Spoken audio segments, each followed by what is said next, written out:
Entró con un sobre en la mano, los zapatos rotos y la mirada limpia. Nadie lo esperaba, y mucho menos el millonario que se rió de él frente a todos. Lo que ninguno sabía era que, tras ese cristal, el verdadero dueño lo estaba viendo todo. Y antes de seguir, permíteme desearte salud y paz. Dime, ¿desde qué país y a qué hora estás viendo esta historia? La tarde caía sobre Valencia con esa luz dorada que suaviza incluso los barrios más olvidados. En el Cabañal, las fachadas descascaradas respiraban cansancio, y el olor a pan viejo se mezclaba con el salitre que venía del mar. Raúl Jiménez, un chico delgado de 13 años, caminaba entre los contenedores con una bolsa de plástico colgando del hombro.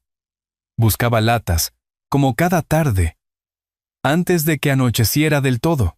No había nacido en la calle. Había nacido en una casa pequeña, donde su madre, Lucía, le cantaba coplas mientras lavaba ropa ajena. Pero cuando la enfermedad y el desempleo llegaron juntos, la vida se redujo a sobrevivir día tras día. Desde que ella enfermó, Raúl se movía entre refugios, bancos del parque y portales, donde los vecinos aún no lo habían echado. A veces soñaba que todo cambiaría. Pero al despertar, solo veía el mismo cielo anaranjado y la fila interminable de cubos verdes. Aquella tarde, mientras rebuscaba entre bolsas rotas, un destello marrón sobresalía entre el papel húmedo y los restos de cartón. Se agachó y sacó un sobre grueso, con las esquinas sucias pero intactas. Lo golpeó suavemente contra su pantalón corto, quitando el polvo. En una esquina se veía un logotipo azul y dorado. Grupo Serrano. Una empresa que había visto en anuncios y en los noticieros, siempre asociada a hombres de traje y edificios de cristal. Por un instante pensó en abrirlo. La curiosidad le ardía en las manos. Pero recordó las palabras que su madre repetía como un rezo. Lo que no es tuyo, no lo tomes, aunque esté tirado. Respiró hondo y guardó el sobre bajo el brazo. No sabía exactamente qué debía hacer con él, pero sentía que tirarlo sería como traicionar lo poco bueno que quedaba en él. Quizá un mensajero distraído lo había perdido camino al puerto, pensó, mientras miraba hacia los camiones que pasaban hacia el muelle. El cielo se había teñido de rojo cuando llegó a la pequeña panadería, donde a veces le regalaban pan duro. La dueña, doña Rosa, lo vio llegar con el sobre apretado contra el pecho. ¿Qué llevas ahí, muchacho?, preguntó con curiosidad. Nada mío, señora, respondió Raúl. Lo encontré en la basura, cerca del puerto. Ella lo miró con ternura. Si lo hallaste, tal vez alguien lo perdió. Pero cuidado, hijo. En esos lugares la gente poderosa no siempre entiende la bondad. Raúl asintió sin responder. Esa noche, en el rincón donde dormía, colocó el sobre bajo su cabeza como si fuera una almohada. No podía dejar de pensar en el logotipo brillante. ¿Y si era importante?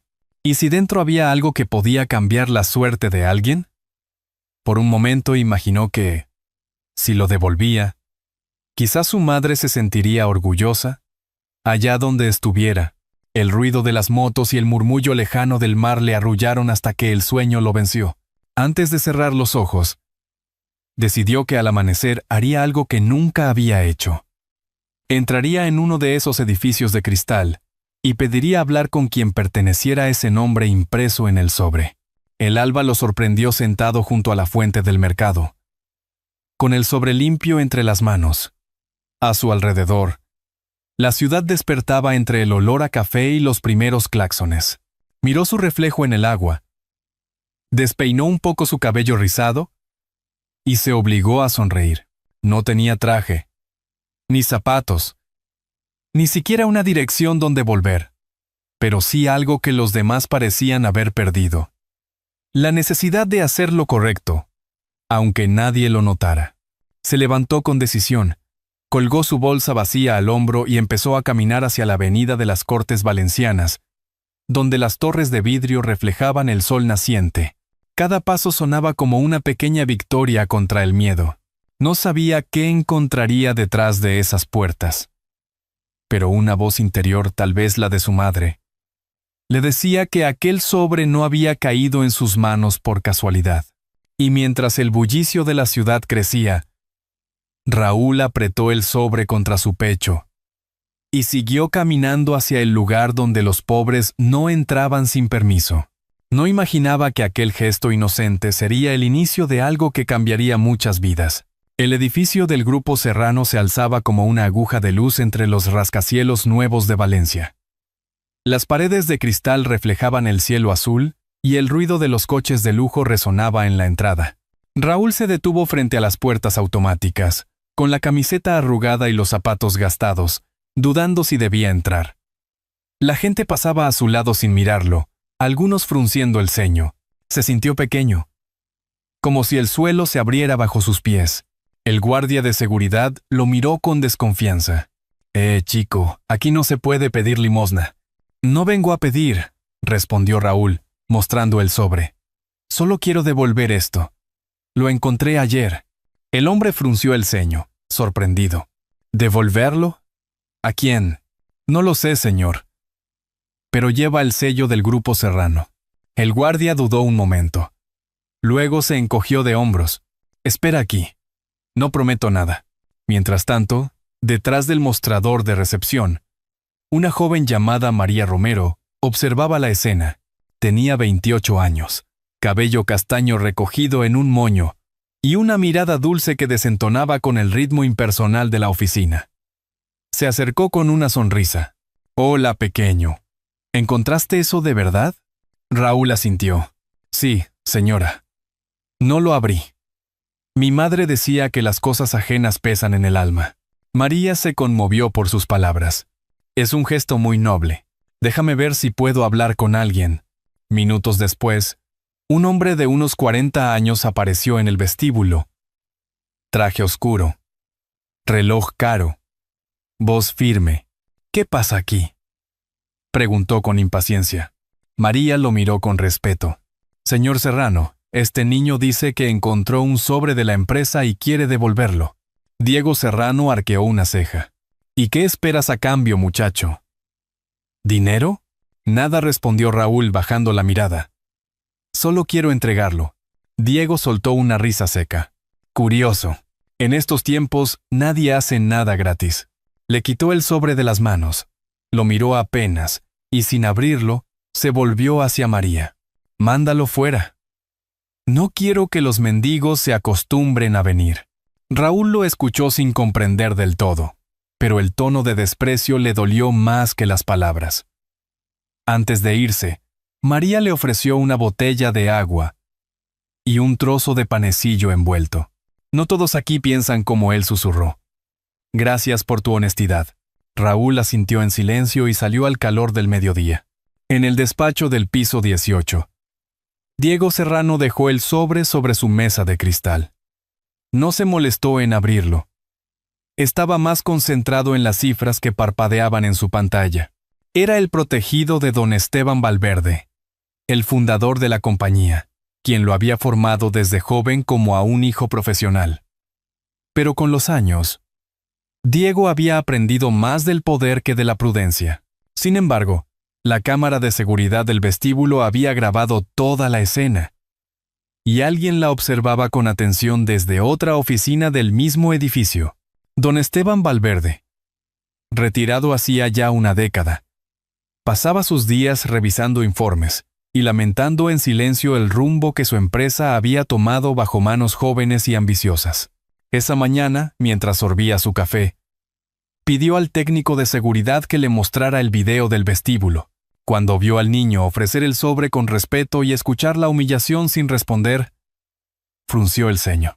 «¿Quién es ese chico?», preguntó. Y más importante, ¿qué había en ese sobre? El técnico se encogió de hombros. «No lo sé, don Esteban». El señor Diego lo guardó en su despacho. El anciano permaneció en silencio unos segundos, mirando el rostro del muchacho congelado en la pantalla. Había algo en su expresión que le resultaba familiar. Una mezcla de dignidad y tristeza, que recordaba a los tiempos en que él mismo comenzó desde cero. «Encuéntrame esa carta», dijo finalmente con voz baja. «Y también al chico. Quiero hablar con él».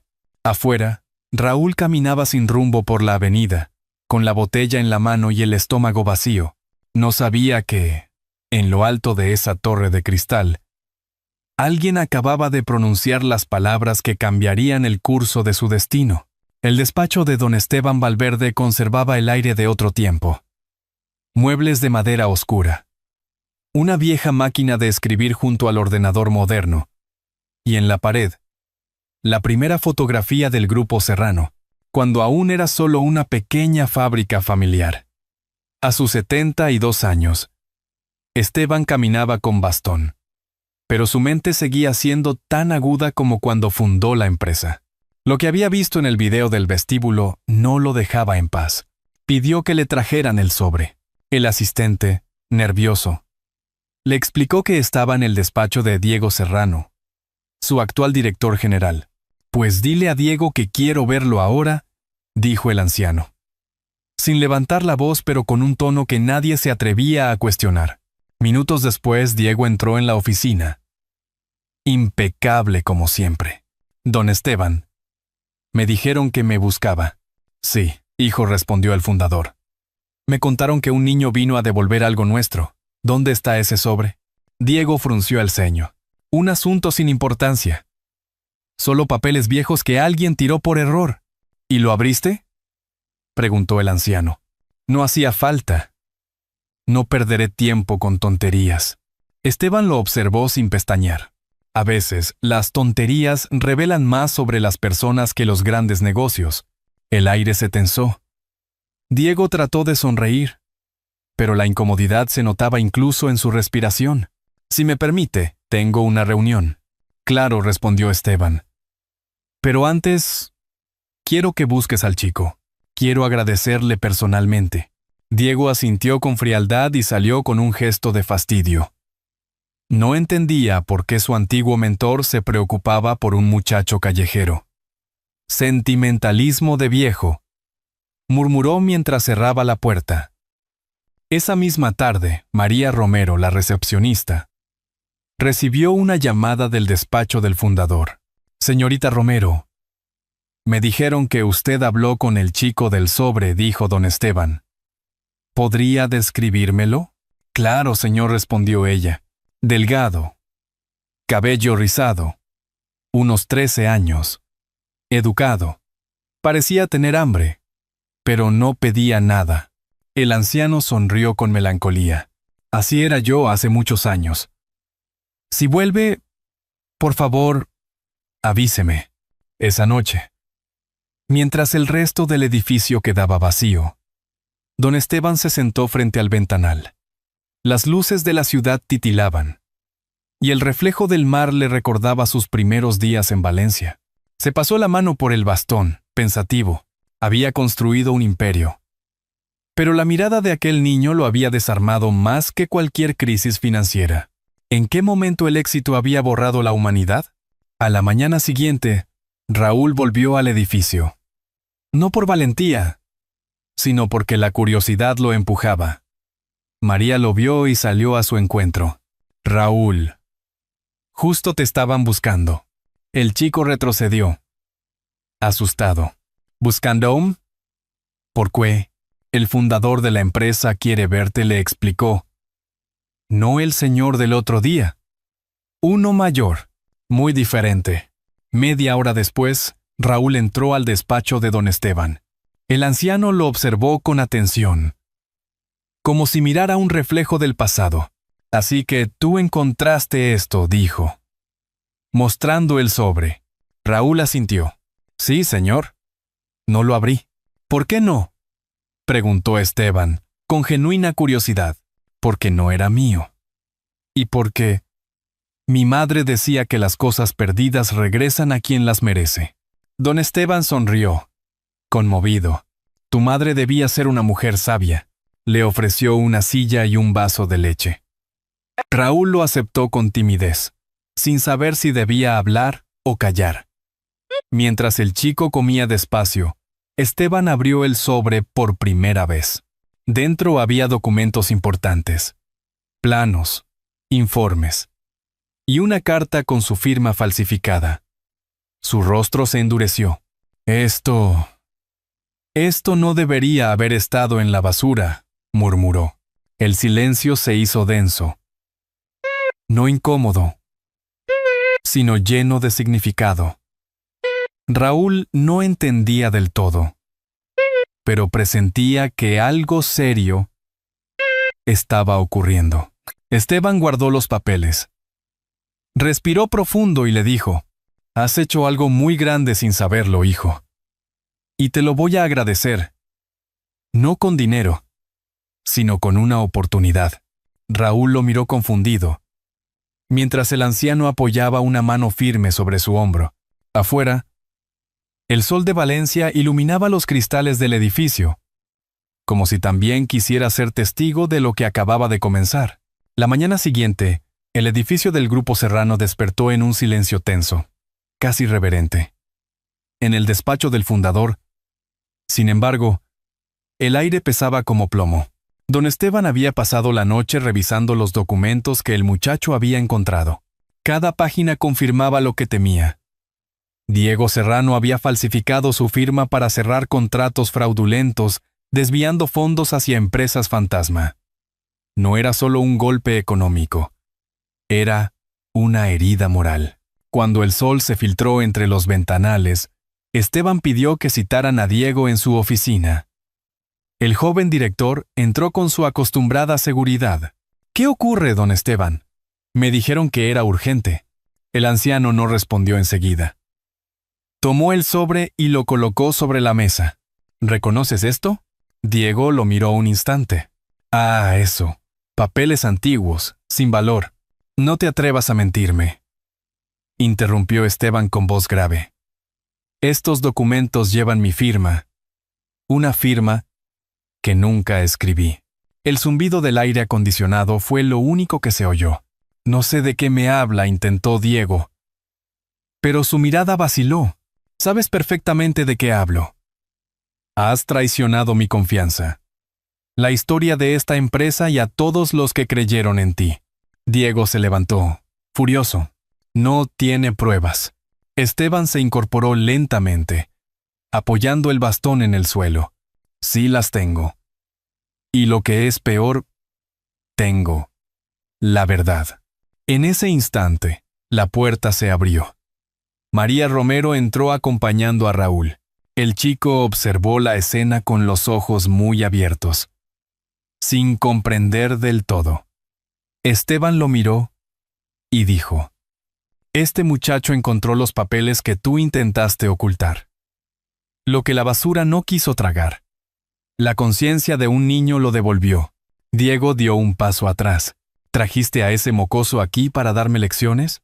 «Sí», respondió Esteban con calma. «Porque él, que no tiene nada, conserva lo que tú perdiste. La honestidad». María se acercó, nerviosa. «Señor Serrano, lo mejor sería admitirlo. ¿La policía podría intervenir?» «Cállate», rugió Diego, golpeando la mesa. Raúl se encogió, pero Esteban alzó una mano para protegerlo. «No levantes la voz», ordenó. «Si aún te queda un poco de vergüenza, haz lo correcto». Diego respiró hondo, mirando a todos. Su rostro había perdido el color. «Tal vez hice cosas que no debía», dijo al fin, con una sonrisa amarga. «Pero usted también tiene culpa. Me enseñó que el éxito lo es todo». Esteban lo miró con tristeza. «Te enseñé a soñar. Tú confundiste el sueño con ambición». Hubo una pausa que duró una eternidad. Finalmente, Diego giró sobre sus talones y salió del despacho sin decir palabra. La puerta se cerró con un golpe seco que resonó como un punto final. Raúl seguía temblando, sin entender del todo lo que acababa de presenciar. El anciano se dejó caer en su silla y exhaló despacio. «Hijo», dijo mirando al muchacho, «gracias a ti, esta empresa puede volver a tener alma». Raúl lo miró sorprendido. «No hice nada, señor. Solo devolví lo que no era mío». «¿Y eso?», respondió. Esteban es lo que casi nadie hace. María sonrió, con los ojos húmedos. A veces, los que menos tienen son los que más enseñan. Esteban asintió, abrió un cajón y sacó una pequeña caja de madera. Dentro había una insignia de la empresa, dorada y antigua. Esto pertenecía a mi primer trabajador, dijo. Hoy te la entrego a ti. No por tu edad ni por tu condición, sino por tu corazón. Raúl la sostuvo entre los dedos, sin saber qué decir. Era el primer objeto de valor que alguien le confiaba. Por un instante, sintió que su madre debía estar sonriendo en algún lugar.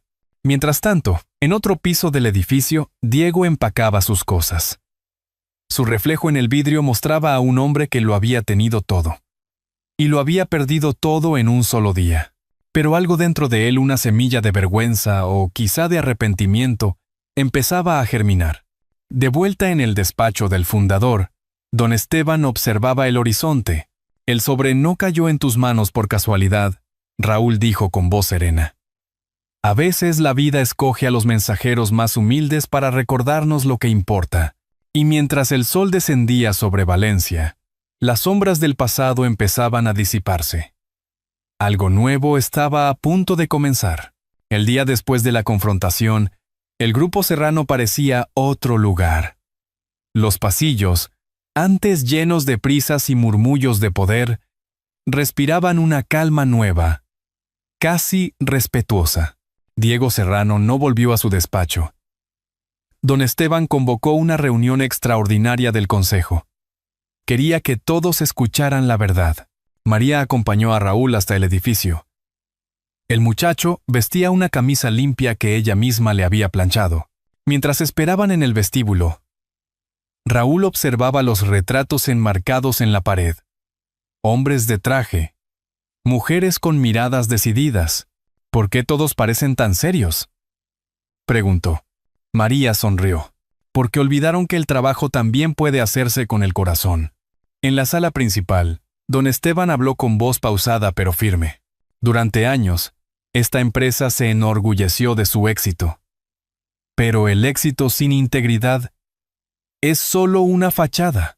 Mostró los documentos falsificados. Los directivos se miraron unos a otros, incrédulos. Un niño de la calle continúa hecho más por esta compañía que muchos de los que se sientan aquí. Raúl bajó la cabeza, avergonzado por los aplausos que estallaron espontáneamente. No entendía por qué lo miraban así. Él solo había devuelto lo que no era suyo. Pero para Esteban, ese gesto era un recordatorio de todo lo que habían perdido en la búsqueda del poder. Al final de la reunión, el anciano anunció una decisión que nadie esperaba. A partir de hoy, crearemos una fundación llamada Esperanza Joven. Su propósito será ofrecer becas y oportunidades a niños sin recursos. Las miradas se cruzaron. Algunos murmuraron en desacuerdo. Otros asentían con respeto. María, emocionada, fue la primera en aplaudir. Horas más tarde, en la cafetería del edificio, don Esteban y Raúl compartían un café con leche y un trozo de pan con aceite de oliva. ¿Sabes qué significa tu nombre, Raúl?, preguntó el anciano. No, señor. Consejero valiente. Creo que te queda perfecto. El muchacho sonrió, jugando con la cucharilla. ¿Y qué va a pasar con el otro señor?, preguntó, refiriéndose a Diego. Esteban suspiró. La justicia se encargará de lo suyo. Pero ojalá un día él también entienda lo que tú comprendiste sin que nadie te lo enseñara. Mientras tanto, en un pequeño apartamento del centro, Diego Serrano se sentaba frente a la ventana, mirando las luces del puerto. Había recibido una carta de Esteban. No contenía reproches ni amenazas. Solo una frase escrita a mano: no destruyas lo que aún puedes reconstruir. Esa noche, por primera vez en años, Diego no durmió. Recordó los días en que admiraba al viejo fundador, cuando soñaba con cambiar el mundo, y no con dominarlo. Lloró en silencio, como quien se libera de una carga demasiado pesada. Al amanecer, Raúl y María acompañaron a don Esteban a visitar un orfanato en las afueras de Valencia, donde planeaban iniciar el programa de becas. Los niños corrieron a su encuentro. Raúl los observaba jugar. Y, por un instante, se sintió uno de ellos. Pero también algo más. Un puente entre dos mundos. ¿Puedo ayudarles a estudiar, señor?, preguntó. Claro que sí, respondió Esteban, sonriendo. Serás el primero de esta nueva etapa. María lo miró con orgullo. En los ojos de aquel chico había una fuerza tranquila, la misma que Esteban había perdido y que ahora renacía frente a él. Cuando salieron del orfanato, el anciano se detuvo un momento a mirar el horizonte. «Sabes», Raúl dijo, «no todos los juicios ocurren en los tribunales. Los peores son los que enfrenta el alma cuando comprende en qué momento dejó de ser justa». Raúl no entendió del todo, pero asintió, como quien guarda una lección para el futuro. En ese instante, una brisa suave levantó el polvo del camino, y los tres siguieron caminando bajo el sol, sin sospechar que el final de aquella historia aún guardaba una última sorpresa. El aire de Valencia olía a pólvora y flores. Las fallas habían comenzado. Por las calles, las figuras de cartón se alzaban altivas, esperando arder bajo un cielo cubierto de luces. Raúl caminaba junto a don Esteban y María, maravillado ante el bullicio.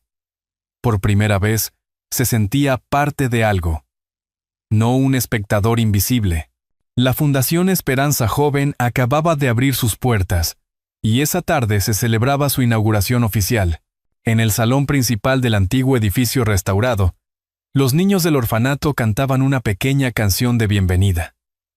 En una esquina, un grupo de periodistas aguardaba. Don Esteban, apoyado en su bastón, escuchaba con una sonrisa serena. Raúl, con una chaqueta nueva, no dejaba de mirar todo con los ojos grandes, como si aún temiera despertar de un sueño. María se inclinó y le susurró: «Hoy comienza algo bonito, Raúl. Todo esto existe gracias a ti». El muchacho negó con timidez. «No, señora. Gracias al sobre. Yo solo lo llevé al lugar correcto», no replicó Esteban, con voz firme pero dulce. «Lo llevaste con el corazón correcto, hijo». Los aplausos llenaron la sala cuando el anciano subió al escenario. Durante años dijo: «Creí que el valor de una empresa se medía en cifras. Pero un niño me enseñó que el verdadero valor está en las manos limpias y el alma honesta. Que sin eso, ninguna torre de cristal merece sostenerse». Raúl observó cómo la gente escuchaba en silencio, algunos con lágrimas discretas. En el fondo del salón, una figura permanecía de pie, apartada. Diego Serrano. Vestía sencillo, sin corbata. Había llegado sin avisar. Cuando sus miradas se cruzaron, don Esteban asintió, sin rencor. Diego bajó la cabeza y, tras unos segundos, se acercó al escenario. «Don Esteban», dijo con voz ronca, «solo quería darle las gracias y pedir perdón». El anciano lo miró con calma. «El perdón no se pide, hijo, se demuestra». Diego respiró hondo y entregó un sobre nuevo. «Dentro hay los fondos que desvié. Todo devuelto. Y una donación personal para la fundación. Quiero empezar de nuevo». Hubo un murmullo entre los presentes. Don Esteban tomó el sobre y lo sostuvo un momento antes de decir: «Entonces, que este sea el primer sobre que cambia un alma, no una empresa». Los aplausos volvieron a llenar la sala. Raúl sonrió sin comprender del todo, pero sintiendo que algo sagrado acababa de ocurrir. Diego se acercó al chico. «Gracias a ti, niño. Me hiciste recordar quién era antes de perderme». Raúl se encogió de hombros. «Yo solo hice lo que mi madre me enseñó». Esa noche, cuando las fallas iluminaron el cielo y las figuras ardían entre música y pólvora, los tres se quedaron mirando el fuego desde el balcón del nuevo edificio. Las llamas danzaban, y el calor se reflejaba en sus rostros. «¿Por qué queman algo tan bonito?», preguntó Raúl. María le acarició el cabello. «Porque aquí creemos que lo viejo debe arder para que nazca lo nuevo». «Exacto», añadió Esteban. Es la manera valenciana de decirle al pasado que ya no nos duele. El anciano los miró, y en su interior sintió una paz que no recordaba desde hacía años. Cuando encontraste aquel sobre, Raúl dijo, también me encontraste a mí. Me recordaste lo que realmente importa. Las campanas del puerto marcaron la medianoche. Los tres permanecieron juntos, en silencio, mientras el último monumento caía envuelto en chispas. Entre los destellos, Esteban apoyó una mano sobre el hombro del muchacho. Prométeme algo, susurró. Que cuando crezcas y tengas poder, no olvides nunca de dónde vienes. Raúl lo miró y asintió. Lo prometo, señor. El fuego iluminó sus rostros un instante más. Y luego todo quedó en calma.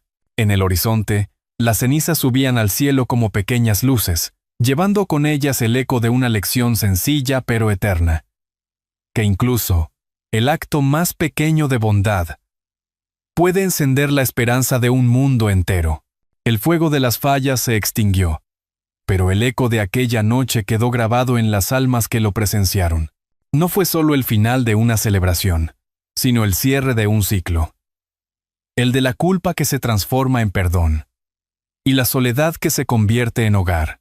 En la sonrisa de Raúl, en la serenidad de don Esteban, y en la mirada humilde de Diego, la vida pareció susurrar una misma verdad. Que nunca es tarde para empezar de nuevo si el corazón aprende a pedir perdón y a darlo con la misma sinceridad. Y tú, que has acompañado esta historia, si te ha tocado el alma, marca el número 1. Y si crees que aún puede mejorar, déjame un 0 con tu sugerencia. A veces, las lecciones más grandes llegan envueltas en gestos pequeños. Un sobreencontrado, una palabra amable, una mano que se tiende sin esperar nada. Esta historia nos recuerda que el amor y la bondad, cuando se ofrecen sin condiciones, tienen el poder de cambiar destinos enteros. La vida no se mide por los logros, sino por las huellas de ternura que dejamos en los demás. Como una lámpara encendida junto a la ventana, un solo acto de bondad puede guiar a muchos a través de la oscuridad. Piensa un momento. ¿Cuántas veces el orgullo o el miedo nos han impedido pedir perdón o aceptar una segunda oportunidad? Tal vez hoy sea el día de hacerlo. El perdón no borra el pasado, pero sí lo ilumina de otra manera. La verdadera riqueza no está en lo que acumulamos, sino en lo que somos capaces de compartir. Si esta historia te ha recordado algo bueno, compártela con alguien que necesite creer de nuevo en la gente, porque, al final, todos buscamos lo mismo: un lugar donde ser perdonados, y un corazón al que poder llamar hogar.